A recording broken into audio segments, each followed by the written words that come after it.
நமஸ்காரம். இன்னைக்கு உடம்புக்கு குளிர்ச்சி பருப்பு வெந்தய சாம்பார் எப்படி பண்ணுறதுன்னு பார்க்கலாம். வாங்க. ஒரு கரண்டி துவரம்பருப்பு எடுத்துக்கோங்க, மசூர் துவரம்பருப்பு எடுத்துக்கோங்க, ஒரு கரண்டி தக்காளி எடுத்துக்கோங்க, நல்ல பொடியாக கட் பண்ணிக்கோங்க. கட் பண்ணிவிட்டு இது வேக வைக்க போகிறோம்.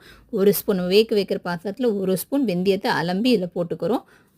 இது கூட மஞ்சள் பொடி போட்டுக்கிறோம். இது கசக்காது, சாம்பார் ரொம்ப நல்லாயிருக்கும், உடம்புக்கு நல்ல குளிர்ச்சியாக தரும், டேஸ்ட்டாக இருக்கும். சமைச்சு பாருங்க கண்டிப்பாக. புளி ஒரு நெல்லிக்காய் அளவுக்கு ஊற வச்சுக்கிறோம். தண்ணியில் நல்லா ஊறட்டும். இப்போ நம்ம தாளிக்க போகிறோம். நல்லா ஊறினாட்டு அதை நல்லா கரைச்சிக்கோங்க. இப்போ கடலெண்ணெய் விட்டுக்கோங்க, கடுகு போட்டுக்கோங்க, கருவேப்பிலை போட்டுக்கோங்க, தக்காளி ஒன்று பொடியாக நறுக்கி போட்டுக்கோங்க, பச்சை மிளகா போட்டுக்கோங்க, புளி தண்ணி விட்டு நல்லா கொதிக்கட்டும். இப்போ பார்த்தீங்கன்னா பருப்பு நல்லா வெந்துடுத்து. இதை நல்லா மசிச்சுக்கிறோம். நம்ம கரண்டியோ இல்லை மத்தோ வச்சு மசிச்சுக்கோங்க. இந்த புளி தண்ணி நல்லா பச்சை வாசம் போக கொதிக்கட்டும். அதிலே சாம்பார் பொடி போட்டுக்கோங்க. நம்ம ஆற்றுல பண்ண சாம்பார் பொடி போட்டுக்கிறேன். போட்டுட்டு நல்லா கொதிக்கட்டும். அது கூடவே இந்த பருப்பையும் மசிச்சு போட்டாச்சு. பார்த்தீங்களா, நல்லா வந்திருக்கா சாம்பார். பெருங்காயம் அதிலே போட்டுக்கோங்க. இந்த கொதிக்கரிசவே போட்டுக்கோங்க. அது நான் காமிக்கலன்னு நினைக்கிறேன் உங்களுக்கு. நல்ல சாம்பார் வாசமாக இருக்குது, மணமாக இருக்குது.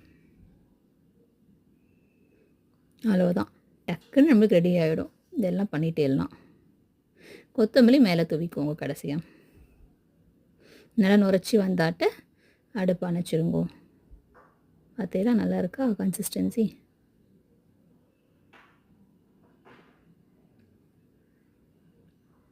ஃபஸ்ட்டு புளி தண்ணி பச்சை வாசம் போங்க அப்படின்னா நம்ம பருப்பு தண்ணியும் நல்லா விட்டு கொதிக்கட்டும்.